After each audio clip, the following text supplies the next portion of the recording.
Success as a photographer on the wedding day starts with having a solid pre-wedding workflow. So in this video, I'm not just gonna be sharing what's in my camera bag for wedding days, but also how I plan and prepare in advance so that I'm all set and ready to rock come the big day. So whether you're new to weddings and are just getting started with building your kit and are looking for that essential piece of gear to add to your arsenal, or have been doing this a while and are just looking to amp your pre-wedding workflow and maybe find out a couple other key things that you might not know about, then this video is for you. Let's dive in. If you're new to my channel, I'm xoxo Nicole, and I share photography tips, tutorials, and business and marketing strategy videos to help you improve your craft while building your own fun, vibrant, and wildly profitable empire. If you like videos like this, consider subscribing for more. So I'm photographing a wedding tomorrow, and I thought this would be the perfect opportunity to share a behind the scenes of how I pack and prepare. And I always like to start this the night or the day before the wedding. And the main reason for this is come the wedding day, if you've ever photographed a wedding before, you know how hectic it can be. And I always like to be kind of that calm in the storm, really calming presence. And in order to achieve this, I'm always very protective over my energy on a wedding day. So I like to start that morning with yoga, getting ready, lots of time, and having everything already prepared in advance for an amazing day. So the night before is often when I'm preparing things and I'm getting all the gear together.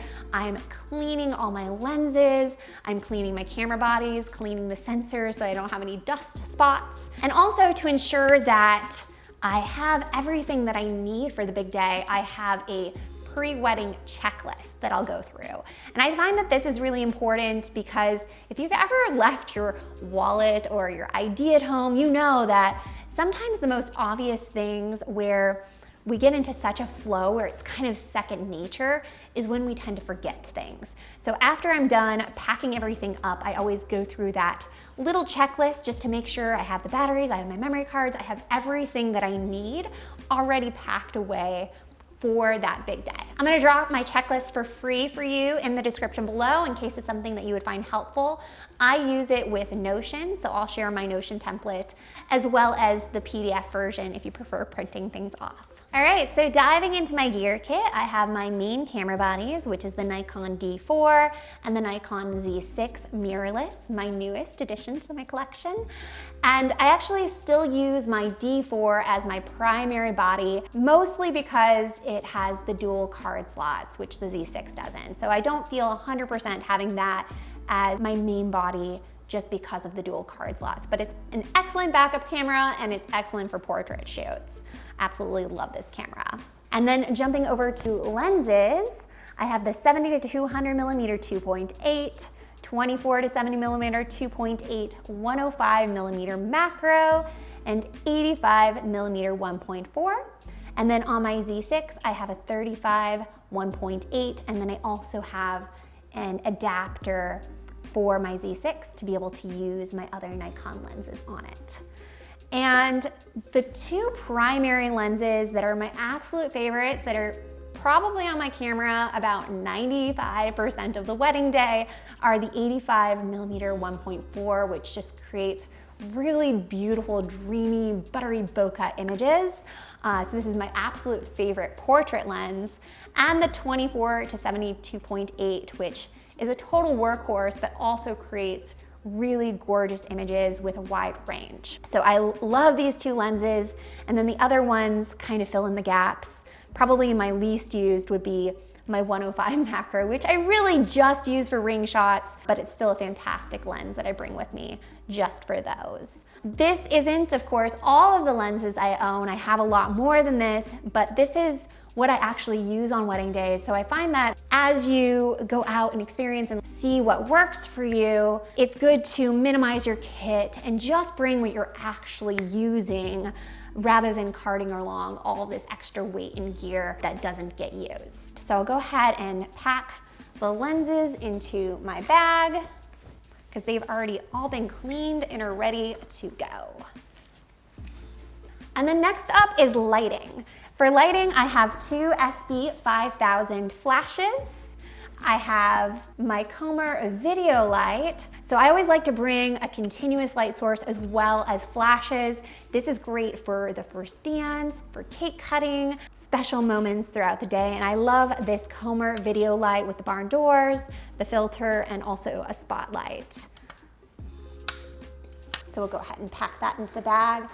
And I also have this light sphere that I don't bring with me for every wedding, but for weddings where I have an outdoor reception, this is a great thing to have for those situations where you can't bounce your flash. And then just some extra little goodies that I keep with me in my kit.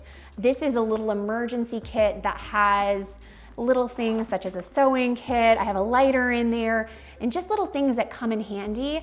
Oftentimes the bride or the bridesmaid will have like a hiccup that happens on a wedding day, and this has actually come in handy a lot. So I'll link this and all of the other things in the description below so that you can check those out after.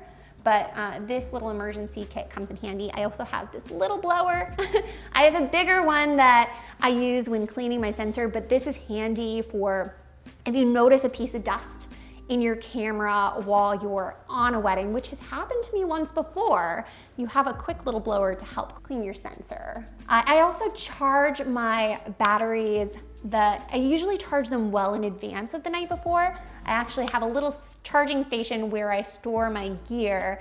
So typically everything will be charged up, but for like the flash batteries, I'll usually plug those into the wall by my camera bag.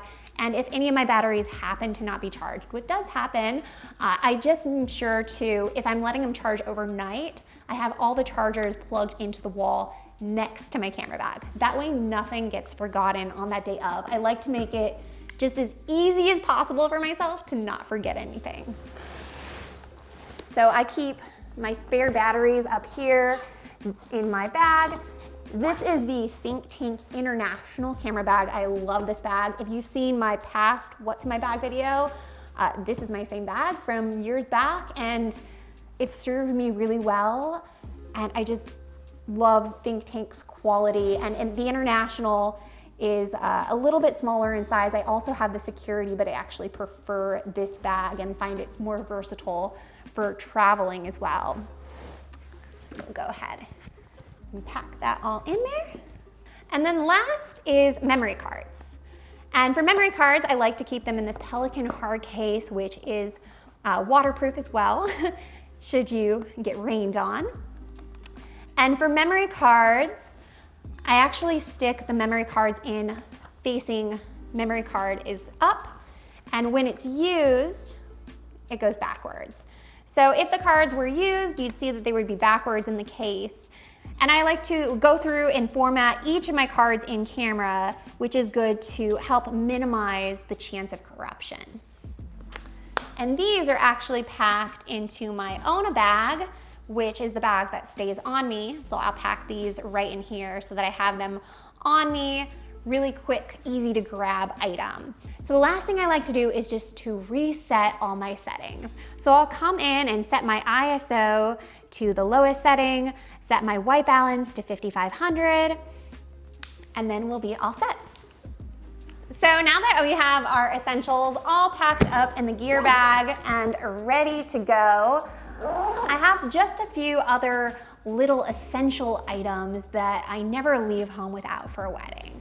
And the first is my photography timeline, which I always do a printout of. I also have the family pictures list on the back, and I always do at least 2 copies of this. I like to make sure that any second shooters I have a copy, as well as if there's going to be a videographer for the event, I'll have a copy for them as well. And these come in handy. I actually print it double-sided, but I print them like half-page size, so that it's nice and easy to pull out and reference on a wedding day. I like this better than referencing off of a phone because I feel like it's a little bit more professional. And when people see you, like guests might see you on your phone on the wedding day, they don't really know what you're looking at. So I prefer any of my assistants or second shooters to be looking off of a paper list versus a phone.